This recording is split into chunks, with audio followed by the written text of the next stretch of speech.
முதலமைச்சர் செல்வி ஜெயலலிதா தமிழ் வளர்ச்சிக்கு அதிக நிதி ஒதுக்கீடு செய்து உலக அரங்கில் தமிழ் பண்பாட்டு தொடர்பினை வளர்த்து வருவதாக கொரிய குடியரசு முதன்மை தூதர் பாராட்டு தெரிவித்துள்ளார்.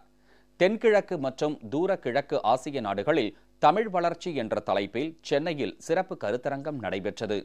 இந்த கருத்தரங்கை தொடங்கி வைத்து பேசிய கொரிய குடியரசு முதன்மை தூதர் யூம் சூம் கிம், கொரியாவும் தமிழ்நாடும் வரலாற்று பண்பாட்டு தொடர்புடையது என்று தெரிவித்தார்.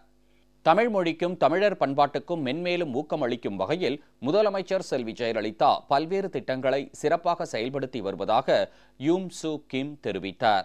உலக தமிழ் ஆராய்ச்சி நிறுவனத்துக்கு 5 கோடி ரூபாயில் புதிய வளாகம், 3 கோடி ரூபாய் மதிப்பீட்டில் பழந்தமிழர் காட்சி கூடம், 50 லட்சம் ரூபாய் வைப்பு நிதி தொல்காப்பியர் ஆய்வு இருக்கை, 40 லட்சம் ரூபாய் மதிப்பீட்டில் சுவடிகள் பாதுகாப்பு மையம், 25 லட்சம் ரூபாய் செலவில் மொழிக்கூடம், 14 லட்சம் ரூபாய் மதிப்பீட்டில் திருக்குறள் காட்சி கூடம், 14 லட்சம் ரூபாய் மதிப்பீட்டில் உலக தமிழர் பண்பாட்டு வரவேற்பு மற்றும் தகவல் மையம் போன்ற பல்வேறு திட்டங்களை முதலமைச்சர் செல்வி ஜெயலலிதா தொடங்கி வைத்து சிறப்பாக நிறைவேற்றியுள்ளதாக அவர் பாராட்டு தெரிவித்தார்.